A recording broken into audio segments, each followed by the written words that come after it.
ladies and gentlemen, has been a global crusader for economic, social and environment sustainability, and under his dynamic leadership, today India is marching ahead towards shaping a more inclusive, equitable, climate sensitive, clean green, Atmanirbhar growth for a happy, healthy, prosperous and a globally competitive India. And as the entire dairy industry stands in letter and spirit with the Honourable Prime Minister's this vision and determination, on behalf of everyone, we would like to first thank, once again, let's, ladies and gentlemen, join in thanking the Honourable Prime Minister in leading this summit here. And may I request our Honourable Minister, Shri Purushottam Rupala ji, to kindly felicitate the Honourable Prime Minister with a shawl on behalf of everyone present here.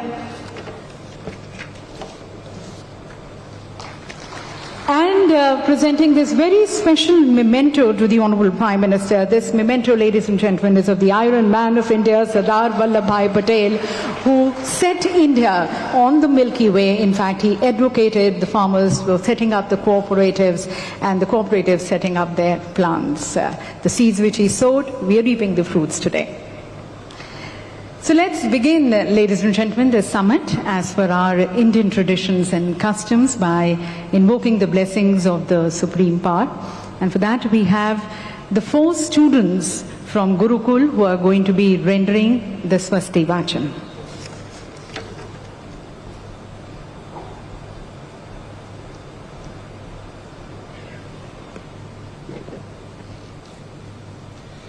Sri Gurubhyo Namaha. Hari Om. Swasti na Indro Vriddhasaravaha Swasti na Pukha Vishwavedaha Swasti na Staraksho Aristanemihi Swasti no Brihasapatir Dodhatu Brihadasava Marutaha Prishni Mataraha Suhanjavano Vidate Kojagamayaha Agni Jigva Manavaha Surya Chakshasho Vishveno Deva Avasagamaniha Bhadram Karnevih Shrinoyama Deva Bhadram Pasyeemaksha Virajajataraha Sthirairangai Tushtoa Gosastano Mirvashe Mahideva Hitan Jadayuhu Sataminno Sarado Antideva Jatara Nashakara Jarasantano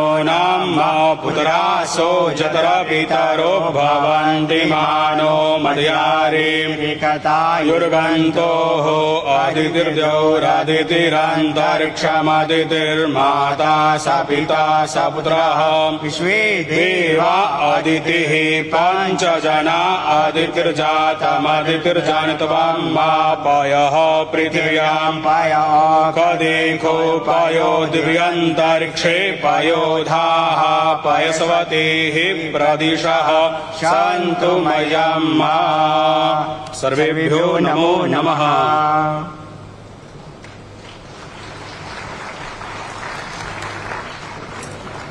Thank you for this auspicious beginning and infusing so much of positive energy of the air. A prayer towards wishing everyone's peace and prosperity. And ladies and gentlemen, as you are aware, the International Dairy Federation is headquartered in Brussels. It was established in the year 1903, and it has been the leading source of all technical and scientific information to the various stakeholders across the value chain of the global dairy sector. This is an annual conference which they have been organizing, and as we thank them for choosing this year India as the host, we are really grateful and delighted to have the President of IDF joining us, Mr. Cristiano Brazil, especially joining us from Brussels.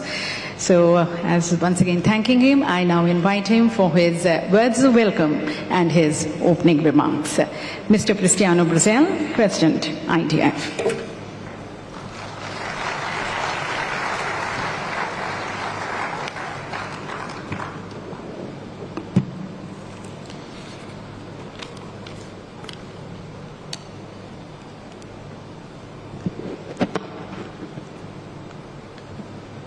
Manya Pradhan, Mantri Mahidaya, इस diary शिखर सम्मेलन में आपकी गरिमाही उपस्थिति हमारे लिए गर्व की बात है।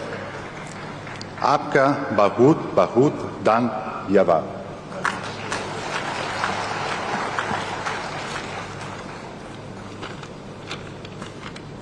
Honorable Prime Minister Shri Narendra Modi ji, Chief Ministers Shri Yogi ji and Shri Bhupendra Patel ji, Union Minister of Fisheries, Animal Husbandry and Dairy Shri Bhavishyavani Rupala, Minister of States Dr. Balya and Dr. Murugan, President of Indian National Committee and the Secretary Shri Swami, and dear Minister Shah, and officers of NDDB, our dear Indian hosts, international guests, ladies and gentlemen, welcome to the IDF World Dairy Summit 2022. This is not ordinary opening. This is the comeback of the IDF World Dairy Summit after 2 years of recess due to the pandemic. This full auditorium, the extraordinary exhibition center, the quality of the crop program, panelists and public speak out about the unequal recovery capacity and resilience of the global dairy sector.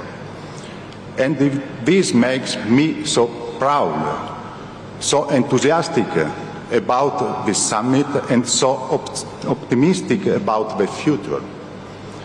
I hinted it before, but now I'm sure our sector, all of you here present, are capable to overcome any obstacle, no matter how hard and challenging it is, and not only survive, but become even stronger.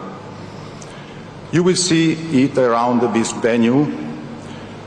You will hear in the multiple sessions that we'll have. You will learn it from the conversation and discussions from your colleagues and friends you will meet here after 2 years. Yes, we are stronger, we are wiser, and we are better. During these last 2 years, not did we only renew our long commitment with the noble purpose of nourishing the world with nutritious, healthy and sustainable foods, an activity that the dairy sector has been performing for thousands of years, since the beginning of the time. But we have also strived to do it under the most difficult circumstances, and we made it. Billions of people around the globe depend on the daily work of all us to keep production, processing and commercialization working in a changing world and environment. At least 1 billion people depend on the livelihoods we provide. And all together we manage to do so based on the determination, courage and consistency of millions of farmers, workers and traders from every corner of the world that never gave up, that never quit, that never escaped the risk of exposing themselves and their families to an unknown threat to the safety of their homes, but continued milking, processing, transporting and selling their products openly with the same quality and goodness to the consumers. We encourage you to download the IDF Annual Report 2021-2022 from our website to learn more about our achievements and join us for the closing session on Thursday before lunch. We have always known it, but as it usually happens in crises such as the one we dealt with in the past years, the insights and reflection you get from them make you more aware, more conscious and more responsible than ever. During these years, we doubled our efforts to produce safe, quality and affordable milk and dairy products, in even more sustainable ways. We assume new commitments in terms of carbon footprint and greenhouse gas emissions reduction, improving animal welfare and climate action that add up to the Dairy Declaration of Rotterdam, adopted in the World Dairy Summit of Rotterdam 6 years ago. During these challenging 2 years, we launched the Pathways to Dairy Net Zero initiative with Global Dairy Platform and other organizations supported by larger numbers of farmers, processors and companies from around the world. And we started relevant discussions in multiple forums, such as the UN Sustainable Food System, COP26 and the upcoming COP27. On Thursday, we will launch the revised IDF LCA methodology, the well-recognized tool to calculate greenhouse gas emissions in the dairy sector. IDF is proud to have led and supported the global dairy sector in this fascinating and challenging journey to a future. Everything like you are going to experience during these days is part of that support, that commitment with the global dairy sector that has lasted for the last 190 years and will certainly last many more. As you will see, we are already managing and building the future of dairy. In the next few days, you will be inspired by leaders, farmers, and experts. We invite you to attend at the end of the day the IDF Dairy Innovation Hour ceremony. Dairy is part of a sustainable diet and food system. As former UN Secretary Ban Ki-moon said at the IDF World Dairy Summit 2018 in Daejeon, South Korea, milk is perfection. Milk is a complete food and rich source of important nutrients such as proteins, carbohydrates, vitamins and minerals in biologically available forms. And dairying provides livelihood and economic resilience to millions of people across the world. At the same time, the dairy sector is an essential contributor to the UN Sustainable Development Goals. We are so happy to be in India for this year's summit. Personally, also, I am really happy, considering that India is the largest producer of milk and considering the important role of milk in India, culture and economy. It makes perfect sense to bring our worldwide dairy community here for this timely learning and networking event. I would like to finish by thanking the National Dairy Development Board of India and the organizing committee, as well as to all the people that worked for almost a year, for the fantastic job they have done in making this World Dairy Summit possible, the greatest annual event of the global dairy community. I also would like to extend a big thanks to all the people of the National Capital Region of Delhi and India for their hospitality. Honorable Prime Minister, Minister and authorities, members of the organizing committee and all participants in the summit, enjoy the summit, enjoy dairy.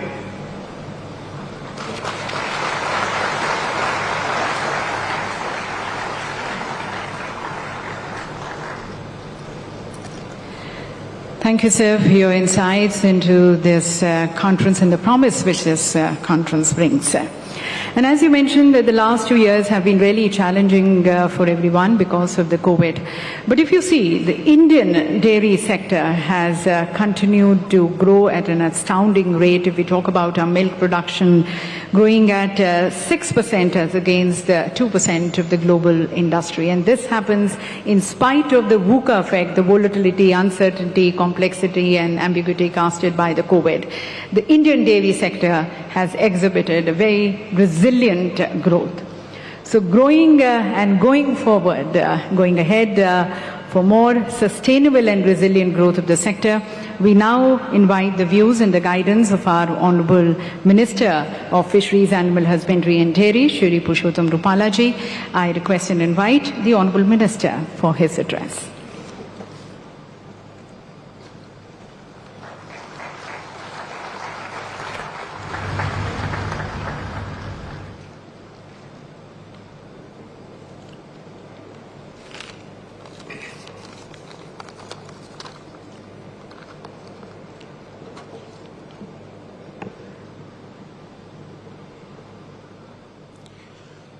आदरणीय प्रधानमंत्री श्री नरेंद्र मोदी जी, आपका मैं तहे दिल से स्वागत करता हूं इस वर्ल्ड समिट में।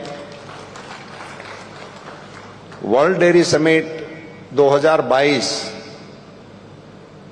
48 साल के बाद भारत में आयोजित हो रहा है और वर्ल्ड समिट में विश्व के सबसे लोकप्रिय नेता के रूप में हमारे प्रधानमंत्री श्री इस कार्यक्रम में मौजूद है। ये इस वर्ल्ड स्तर के मेले के लिए बहुत ही एक उपयुक्त संदेश आज यहाँ से होने वाला है। मंच पर विराजमान उत्तर प्रदेश के यशस्वी मुख्यमंत्री श्रीमान योगी आदित्यनाथ जी, मंत्रिमंडल में मेरे दोनों सहयोगी डॉक्टर बालियान जी, डॉक्टर मुरुगन जी, हमारे सांसद श्रीमान Sharma ji, world dairy federation के आदरणीय अध्यक्ष ब्राजीलिया, हमारे वर्ल्ड फेडरेशन के डीजी मिसेस कैरोलिना, हमारे सचिव महोदय स्वयं जी, इस सारे कार्यक्रम का आयोजन करने का जिम्मा जिनके कंधों पे हैं, हमारे एनडीडीबी के चेयरमैन श्रीमान मिनेश जी, मंच पर विराजमान हमारे एक और भी सांसद महोदय हैं जो आज सूट पैंट में इधर आए हैं, डेयरी के मालिक के रूप में श्रीमान सागर जी, और सभी हमारे गणमान्य अतिथि and all the delegates from the abroad, I welcome all you from bottom of my heart. आप सभी का स्वागत है। आदरणीय प्रधानमंत्री जी, एक करीबन 50 साल के बाद जब समिट हो रहा है और जब 1976 में ये समिट यहाँ हुआ था, तब हमारा दूध का प्रोडक्शन 23 मिलियन था और आज जब हम इस समिट को कर रहे हैं तो 220 मिलियन टन यानी कि 10 गुना दूध की वृद्धि। और आपका जो स्लोगन है आत्मनिर्भर भारत का, जो 74 में दूध उत्पादन हो रहा था वो हमारी मांग के अनुरूप में कम था और आज हम एक्सपोर्ट करने की स्थिति में हैं। सो संपूर्ण आत्मनिर्भर अंग के रूप में आज आप यहाँ इस समिट की अध्यक्षता कर रहे हैं, बड़े गरिमा का विषय है। सब इस डेयरी का थीम है dairy for nutrition and livelihood.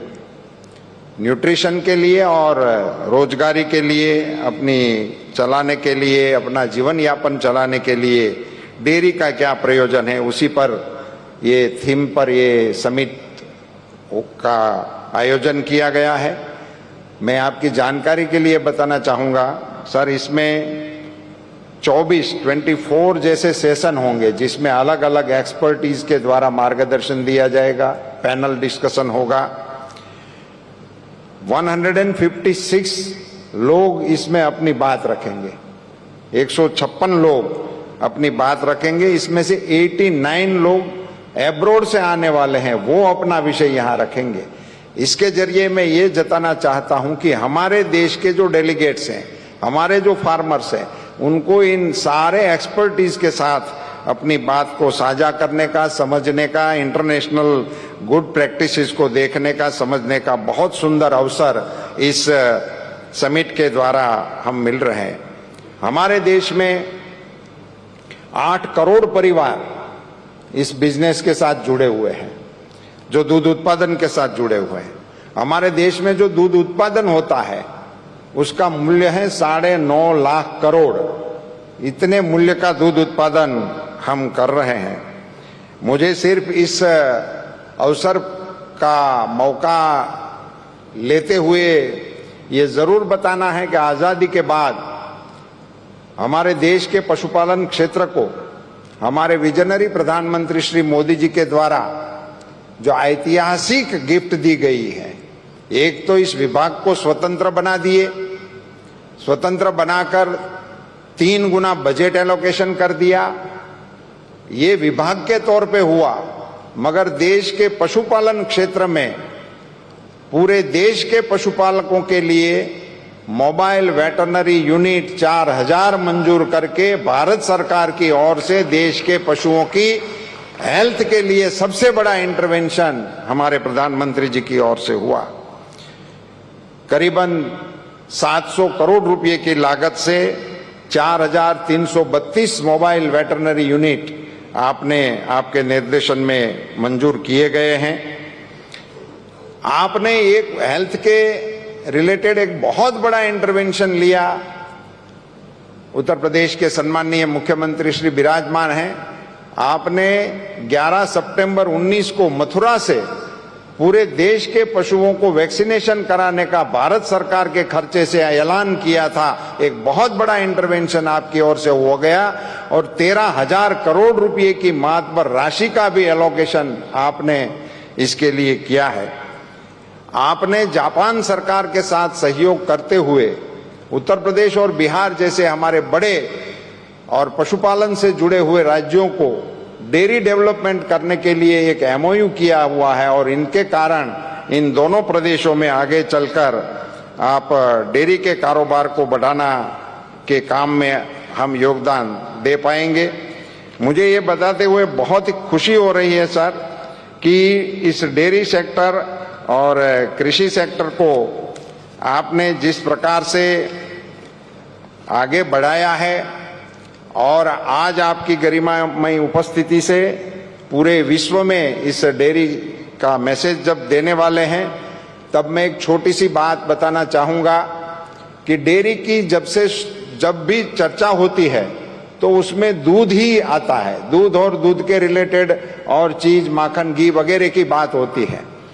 अब आपके नेतृत्व में और आपके विजनरी मार्गदर्शन में गोबर में से भी प्रोडक्टिविटी करके, गोबर को भी क्रय करके उसका भी आमदनी किसानों को कैसे मिले, इनके लिए गोवर्धन योजना भारत में पहली बार आपके नेतृत्व में चल पड़ी है। और मैं बताते हुए बड़ा हर्ष हो रहा है कि अगली हमारे डेयरियों की जब एजीएम होगी तो उसमें दूध की आय के साथ साथ गोबर की आय का जिक्र भी होना शुरू हो जाएगा। मैं पिछले पखवाड़े हमारे गुजरात की एक बनास डेयरी के एजीएम में गया था तो वहां जिक्र हुआ था कि उन्होंने 1 करोड़ रुपए का गोबर खरीद करके कार्यक्रम को शुरू भी कर दिया है। सो दूध और गोबर दोनों को मिलाकर जब इसकी अर्थतंत्र पे इफेक्ट होगी तो मेरा नम्र ये मानना है कि देश की अर्थतंत्र को ये बहुत बल देने वाला कार्यक्रम होगा। सर, आज के कार्यक्रम को लेकर आपके एक प्रशंसक ने मुझे कुछ पंक्तियां भेजी है, ये पढ़कर मैं अपने वक्तव्य को विराम देना चाहूंगा। उन्होंने कहा है, हिस्ट्री में have made prime ministers but here is history making prime minister. उनकी बात बस ऐसी ही है कि सब कुछ हो गया है, ऐसी बात नहीं। उनकी बात बस ऐसी ही है कि सब कुछ हो गया है, ऐसी बात नहीं। खुशियों के कारनामे होते रहेंगे, ये बात है। फासले बहुत कम हैं, ऐसी बात नहीं। फासले बहुत कम हैं, ऐसी बात नहीं। वक्त वक्त पे मिलते रहेंगे, ये बात है। कंधे पे बोझ नहीं है, ऐसी बात नहीं। आत्मनिर्भर बनते जाएंगे, ये बात है। हम बार बार वार करेंगे, ऐसी बात नहीं, मगर दुश्मन डरते रहेंगे, ये बात है। राजा को नहीं प्रजा को माना, सिर्फ ऐसी बात नहीं। कर्तव्य पथ पर चलते रहेंगे, ये बात है। ये पंक्तियां आपको समर्पित करते हुए आपके नेतृत्व में जब भारत का अर्थतंत्र 6वीं पायदान से आगे बढ़कर 5वीं पायदान पर इंग्लैंड को पीछे रखते हुए विश्व के अर्थतंत्र के समक्ष एक बहुत ही शक्तिशाली अर्थतंत्र के रूप में उभर रहा है, आपके नेतृत्व में देश और दुनिया को भी मार्गदर्शन मिलता रहेगा। इन्हीं शब्दों के साथ पुनश्च आदरणीय प्रधानमंत्री जी का उत्तर प्रदेश के सम्माननीय मुख्यमंत्री जी का और मंच पर विराजमान सभी महानुभावों का और आप सभी का तहे दिल से स्वागत है। धन्यवाद। जय Hind.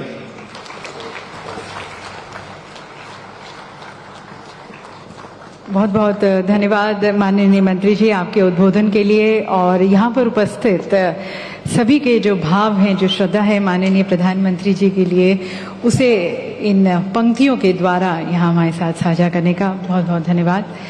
And ladies and gentlemen, our Honourable Minister also highlighted the various conducive policies and environment which in the last 8 years we have seen the government taking it, bringing about a transformational change in the Indian dairy sector. And this year we are celebrating 75 years of our independence, Azadi Ka Amrit Mahotsav. In the last 75 years, if we see, we have been able to really cast impressive footprints and real massive footprints in the dairy sector. So we would now like to share with you and showcase this outstandingly remarkable and inspiring, transformational and progressive journey of the Indian dairy sector through a short film. And may I request our Honourable Prime Minister, sir, to kindly launch this film with a click of the remote and to declare the IDF World Dairy Summit 2022 open. India, the land of many regions, numerous languages, and 1.3 billion hearts. We look different. We speak different. We eat different. But what we wish is the same. Sarve bhavantu sukhinah, sarve santu niramayaha. May all be happy, may all be healthy.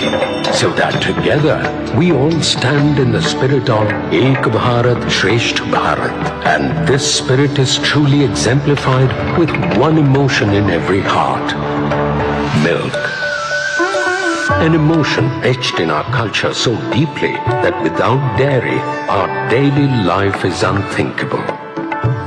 Dairy consumption in India has evolved over time. The National Dairy Development Board implemented Operation Flood in the 70s, which made the cooperative model emerge as the backbone of India's mighty dairy sector. India has come a long way from being a milk deficit nation to becoming a self-sufficient nation in milk, largely produced by small and marginal farmers, which tells the success story of our hard-working farmers and reflects the strength of rural India.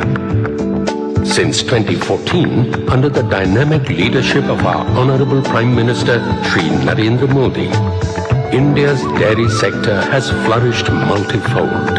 Milk production increased by more than 44% over the last 8 years, growing at an astounding rate of 6%, which is 3 times faster than the world average. Today, India contributes about 23% of the global milk production.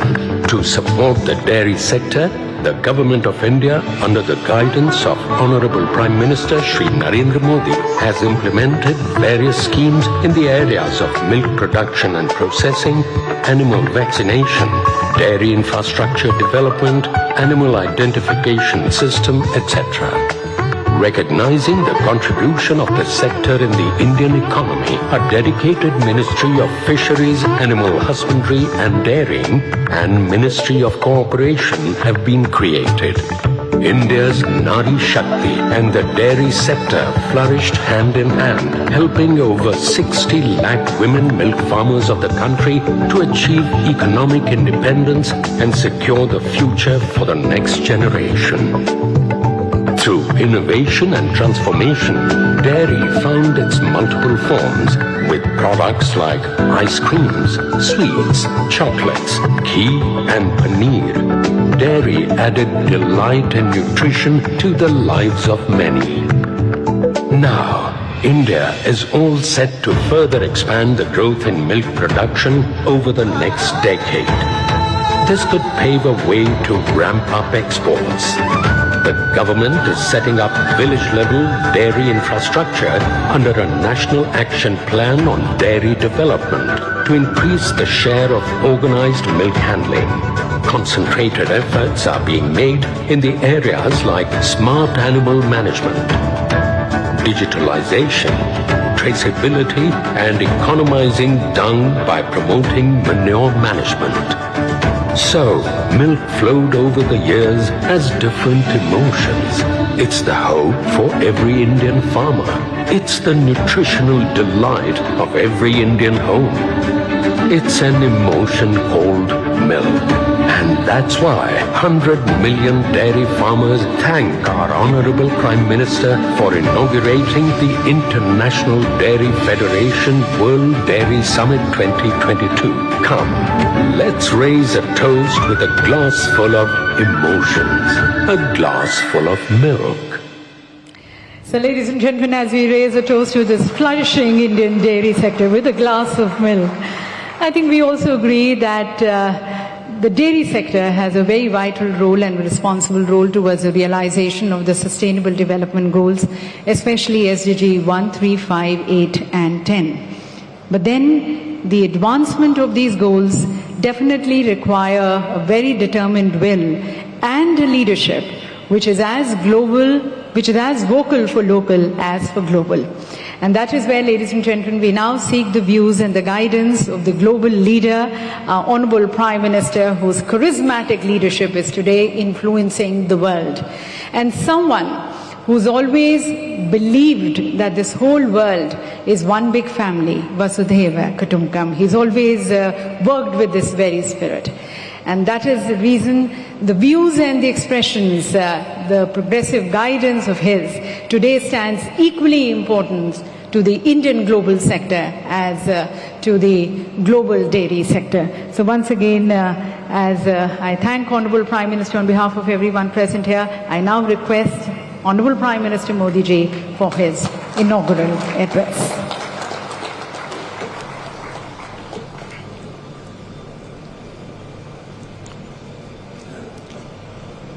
Uttar Pradesh के लोकप्रिय मुख्यमंत्री योगी आदित्यनाथ जी, केंद्रीय मंत्रिमंडल में मेरे सहयोगी श्री पुरुषोत्तम रूपाला जी,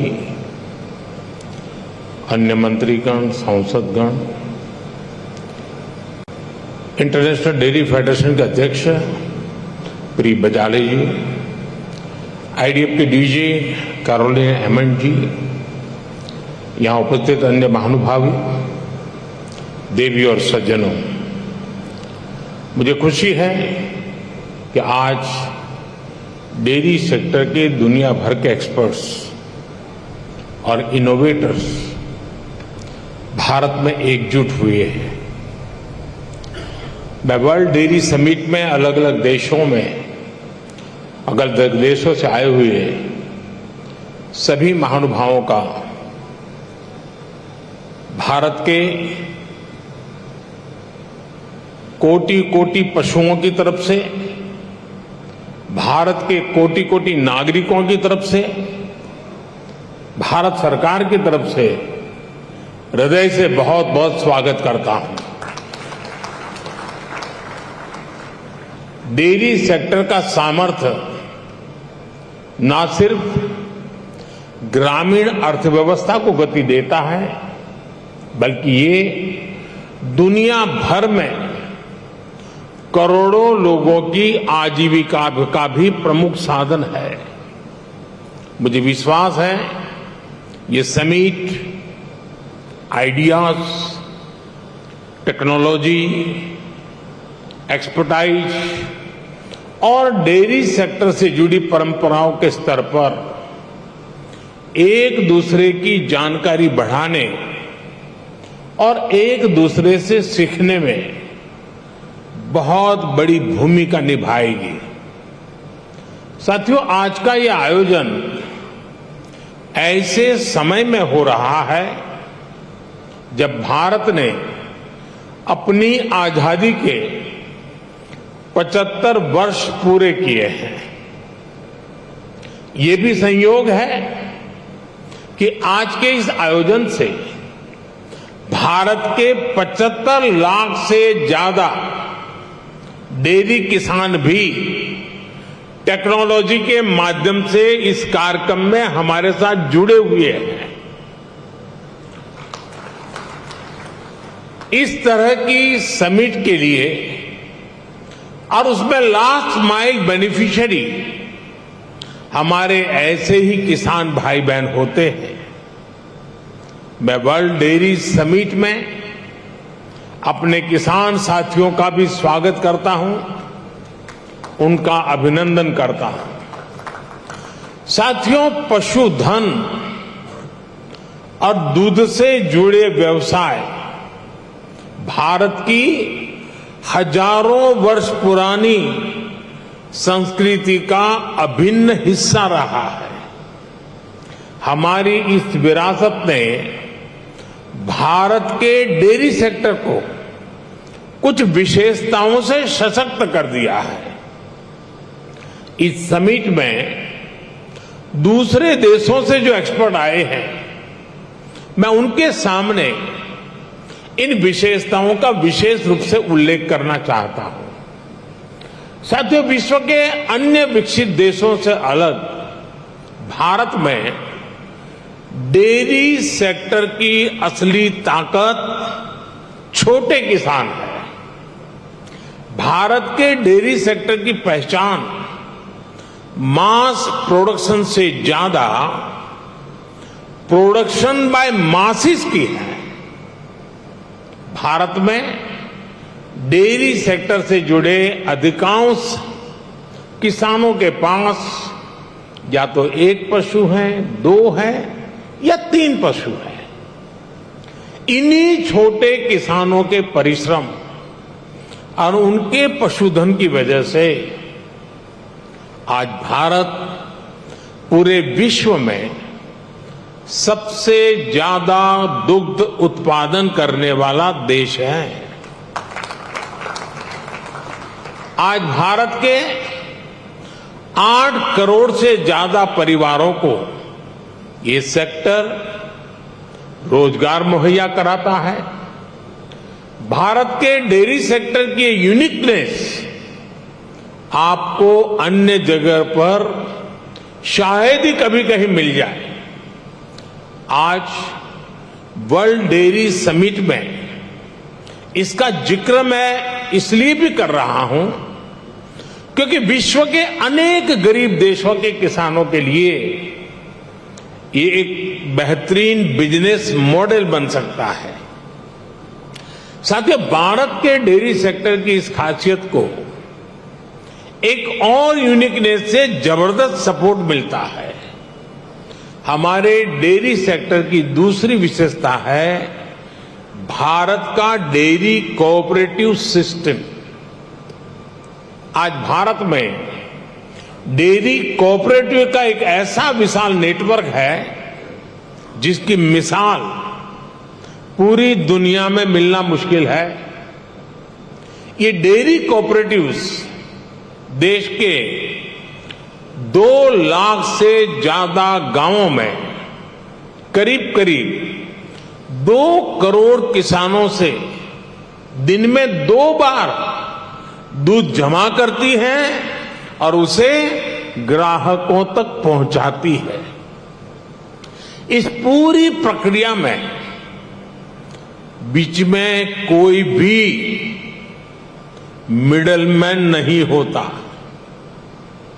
और ग्राहकों से जो पैसा मिलता है उसका 70% से ज्यादा सीधा किसानों के जेब में ही जाता है। इतना ही नहीं, अगर मैं गुजरात राज्य की बात करूं तो ये सारे पैसे सीधे महिलाओं के बैंक अकाउंट में जाते हैं। पूरे विश्व में इतना ज्यादा रेशियो किसी और देश में नहीं है। अब तो भारत में हो रही डिजिटल क्रांति की वजह से डेयरी सेक्टर में ज्यादातर लेन देन बहुत तेजी गति से होने लगी है। मैं समझता हूं भारत की डेयरी कोऑपरेटिव्स की स्टडी, उनके बारे में जानकारी, डेयरी सेक्टर में डेवलप किया गया डिजिटल पेमेंट सिस्टम दुनिया के बहुत से देशों के किसानों के बहुत काम आ सकता है। इसलिए भारत के डेयरी सेक्टर की एक और बड़ी ताकत है, एक और यूनिकनेस है, हमारी इंडिजिनस स्पीशीज। भारत के पास गायों की, भैंसों की जो स्थानीय ब्रीड है, वो कठिन से कठिन मौसम में भी सरवाइव करने के लिए जानी जाती है। मैं आपको गुजरात की बन्नी भैंस का उदाहरण देना चाहूंगा। ये बन्नी भैंस कच्छ के रेगिस्तान और वहां की परिस्थितियों से ऐसी घुल मिल गई है कि देखकर कई बार हैरानी होती है। दिन में बहुत ही भयंकर धूप होती है, बहुत गर्मी होती है, कड़क धूप होती है। इसलिए ये बन्नी भैंस रात के कम तापमान में घास चरने के लिए निकलती है। विदेश से आए हमारे साथी ये जानकर के भी चौंक जाएंगे कि उस समय बन्नी भैंस के साथ कोई उसका पालक, उसका किसान उसके साथ नहीं होता है। वो गांव के पास बने चारगांव में खुद ही जाती है। रेगिस्तान में पानी कम होता है, इसलिए बहुत कम पानी में भी बन्नी भैंस का काम चल जाता है।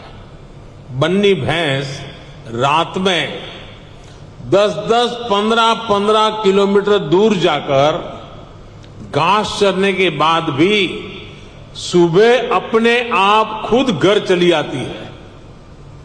ऐसा बहुत कम सुनने में आता है कि किसी की बन्नी भैंस खो गई हो या गलत घर में चली गई हो। मैंने आपको सिर्फ बन्नी भैंस का ही उदाहरण दिया है, लेकिन भारत में मुरा, मेहसाणा, जाफराबादी, नीली रवि, पंढरपुरी जैसी अनेक जात नस्लें भैंस की आज भी अपने अपने तरीके से विकसित हो रही है। इसी तरह गाय हो, उसमें गीर गाय, सहीवाल, राठी, कांकरेज, थार पारकर, हरियाणा, ऐसी ही कितनी गाय की नस्लें हैं जो भारत के डेयरी सेक्टर को यूनिक बनाती है। भारतीय नस्ल के ये ज्यादातर पशु क्लाइमेट कंफर्टेबल भी होते हैं और उतने ही एडजस्टिंग भी। साथियों, अभी तक मैंने आपको भारत के डेयरी सेक्टर की 3 यूनिकनेस बताई है जो इसकी पहचान है। छोटे किसानों की शक्ति, कोऑपरेटिव की शक्ति और भारतीय नस्ले पशुओं की शक्ति मिलकर एक अलग ही ताकत बनती है। लेकिन भारत के डेयरी सेक्टर की एक चौथी यूनिकनेस भी है जिसकी उतनी चर्चा नहीं हो पाती, जिसको उतना रिकग्निशन नहीं मिल पाता। विदेश से आए हमारे मेहमान संभवतः ये जानकर के हैरान हो जाएंगे कि भारत के डेयरी सेक्टर में विमेन पावर 70% वर्कफोर्स का प्रतिनिधित्व करती है। भारत के डेयरी सेक्टर की असली कर्णधार विमेन्स हैं, महिलाएं हैं। इतना ही नहीं, भारत के डेयरी कोऑपरेटिव में भी 1/3 से ज्यादा सदस्य महिलाएं ही हैं। आप अंदाजा लगा सकते हैं, भारत में जो डेयरी सेक्टर 8.5 लाख करोड़ रुपए का है, जिसकी वैल्यू धान और गेहूं के कुल प्रोडक्शन से भी ज्यादा है, उसकी ड्राइविंग फोर्स भारत के ग्रामीण क्षेत्र में रहने वाली महिलाएं हैं, हमारी माताएं हैं, हमारी बेटियां हैं। मैं वर्ल्ड डेयरी समिट से जुड़ी सभी महानुभावों से भारत की नारी शक्ति की इस भूमिका को रिकॉग्नाइज करने, इसे विभिन्न वर्ल्ड प्लेटफॉर्म्स पर ले जाने का भी मैं आग्रह करूंगा। साथियों, 2014 के बाद से हमारी सरकार ने भारत के डेयरी सेक्टर के सामर्थ्य को बढ़ाने के लिए निरंतर काम किया है। आज इसका परिणाम मिल्क प्रोडक्शन से लेकर किसानों की बड़ी आय में भी नजर आ रहा है। 2014 में भारत में 146 मिलियन टन दूध का उत्पादन होता था। अब ये बढ़कर 210 मिलियन टन तक पहुंच गया है, यानी करीब करीब 44% की वृद्धि। आज पूरे विश्व में मिल्क प्रोडक्शन 2% की रफ्तार से बढ़ रहा है, जबकि भारत में इसकी रफ्तार 6% से भी ज्यादा है। भारत में दूध की पर कैपिटा अवेलेबिलिटी पूरे विश्व के औसत से कहीं ज्यादा है। बीते 3-4 वर्षों में ही भारत के छोटे किसानों ने बैंक खातों में हमारी सरकार ने करीब 2 लाख करोड़ रुपए सीधे ट्रांसफर किए हैं। इसका बहुत बड़ा हिस्सा डेयरी सेक्टर से जुड़े किसानों के खातों में भी आया है। साथियों, आज हमारा फोकस देश में एक संतुलित डेयरी इकोसिस्टम के निर्माण पर है। एक ऐसा इकोसिस्टम जिसमें हमारा ध्यान दूध और उससे जुड़े उत्पादों की क्वालिटी पर तो है ही, बल्कि दूसरी चुनौतियों के समाधान पर भी है। किसान को अतिरिक्त आय, गरीब का सशक्तिकरण, स्वच्छता, केमिकल फ्री खेती, क्लीन एनर्जी और पशुओं की केयर, ये सभी आपस में जुड़े हुए हैं। यानी हम डेयरी सेक्टर को, पशुपालन को भारत के गांवों में ग्रीन और सस्टेनेबल ग्रोथ का बहुत बड़ा माध्यम बना रहे हैं। राष्ट्रीय गोकुल मिशन, गोवर्धन योजना, डेयरी सेक्टर का डिजिटाइजेशन और पशुओं का यूनिवर्सल वैक्सीनेशन, इसी दिशा में हो रहे प्रयास है।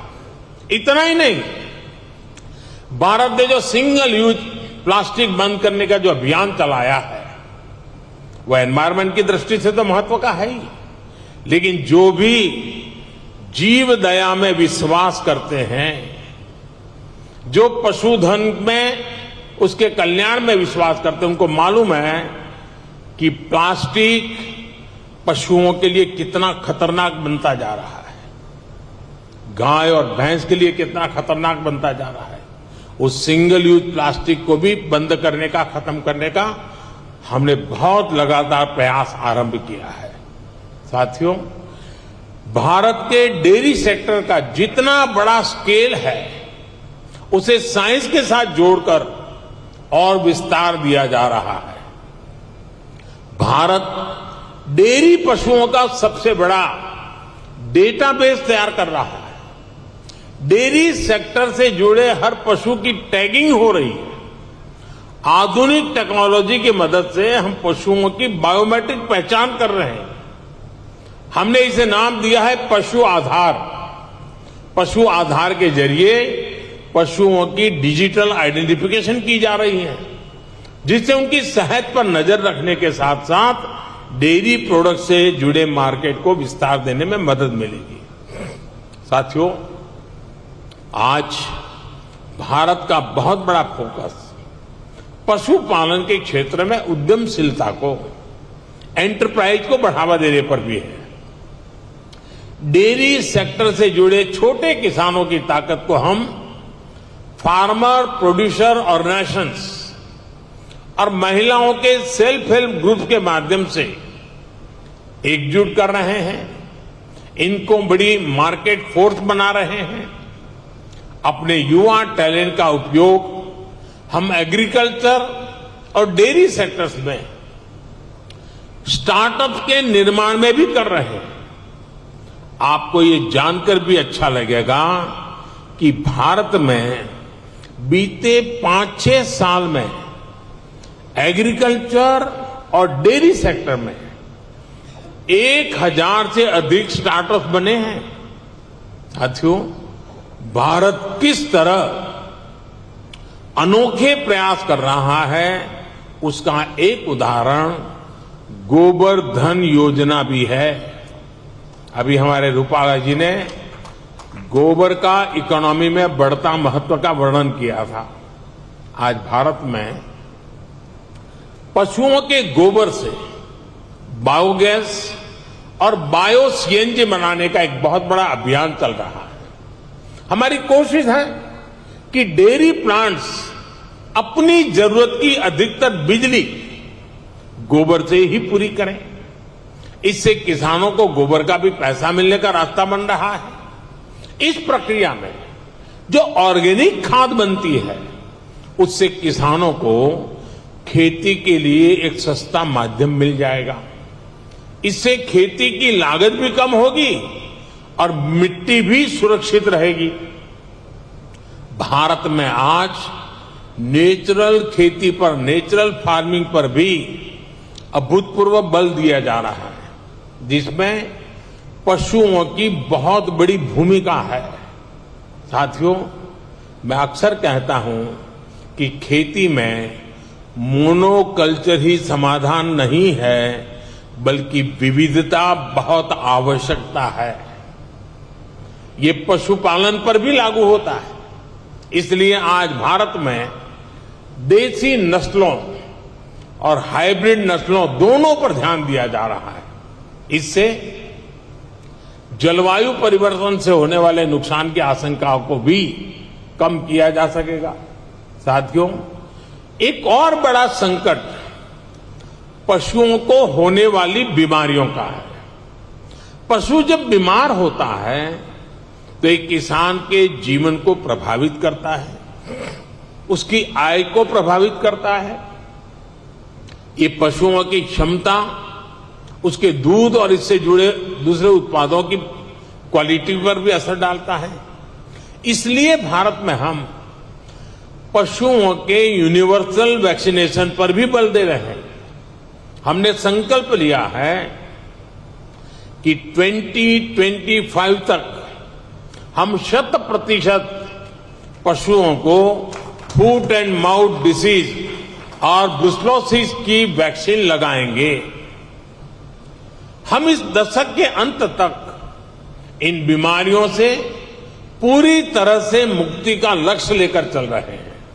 साथियों, आज आपके बीच चर्चा करते हुए मैं डेयरी सेक्टर के सामने आई सबसे ताजा चुनौती का भी जिक्र करूंगा। पिछले कुछ समय में भारत के अनेक राज्यों में लंपी नाम की बीमारी से पशुधन की क्षति हुई है। विभिन्न राज्य सरकारों के साथ मिलकर केंद्र सरकार इसे कंट्रोल करने की पुरजोश कोशिश कर रही है। हमारे वैज्ञानिकों ने लंपी स्किन डिसीज की स्वदेशी वैक्सीन भी तैयार कर ली है। वैक्सीनेशन के अलावा जांच में तेजी लाकर पशुओं की आवाजाही पर नियंत्रण रखकर उस बीमारी को काबू करने की कोशिश की जा रही है। साथियों, पशुओं का वैक्सीनेशन हो या फिर दूसरी टेक्नोलॉजी, भारत पूरी दुनिया के डेयरी सेक्टर में कंट्रीब्यूट करने के लिए और सभी साथी देशों से सीखने के लिए हमेशा तत्पर रहा है। भारत ने अपने फूड सेफ्टी स्टैंडर्ड्स पर भी बहुत तेजी से काम किया है। आज भारत लाइव स्टॉक सेक्टर के लिए एक ऐसे डिजिटल सिस्टम पर काम कर रहा है जो इस सेक्टर की एंड टू एंड एक्टिविटीज को कैप्चर करेगा। इससे इस सेक्टर में सुधार के लिए जरूरी सटीक जानकारी मिल पाएगी। ऐसी ही अनेक टेक्नोलॉजी को लेकर जो काम दुनिया भर में हो रहे हैं उसको ये समिट अपने सामने रखेगी। इससे जुड़ी एक्सपर्टाइज को हम कैसे शेयर कर सकते हैं, इसके रास्ते सुझाएगी। मैं डेयरी इंडस्ट्री के ग्लोबल लीडर्स को भारत में डेयरी सेक्टर को सशक्त करने के अभियान में शामिल होने के लिए आमंत्रित करता हूं। मैं इंटरनेशनल डेयरी फेडरेशन की भी उनके बेहतरीन काम और योगदान के लिए प्रशंसा करता हूं। आप सभी का, जो विदेश से आए हुए मेहमान का, मैं फिर से स्वागत करता हूं, उनका अभिनंदन करता हूं। और मैं एक लंबे अरसे के बाद, करीब 5 दशक के बाद भारत को आप सबका स्वागत करने का मौका मिला, आप सबके साथ विचार विमर्श करने का अवसर मिला और यहां से जो मंथन से अमृत निकलेगा, इस हमारे अमृत काल में देश के ग्रामीण जीवन के अर्थतंत्र को विकसित करने में, देश के पशुधन के सामर्थ्य को और मजबूत बनाने में और देश के गरीब से गरीब के सशक्तिकरण में भी बहुत बड़ा योगदान देगा। इसी अपेक्षा और आशा के साथ आप सबका बहुत बहुत आभार, बहुत बहुत शुभकामनाएं। धन्यवाद। Thank you, Honorable Prime Minister, sir, for your very inspiring and motivating address and guiding the entire global dairy industry.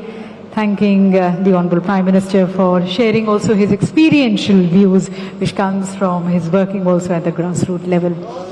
Ladies and gentlemen, the Honorable Prime Minister shared with us the various initiatives which are being taken by the Government of India towards developing a more sustainable ecosystem for the dairy sector. Also, as he shared his experiential views with us, he guided the entire industry. Look forward for greater collaborations with the other countries, incorporating our traditional wisdom with the new technologies and modernizations. एक बार पुनः माननीय प्रधानमंत्री जी का विशेष रूप से फिर से धन्यवाद करते हुए हम उनका बहुत बहुत धन्यवाद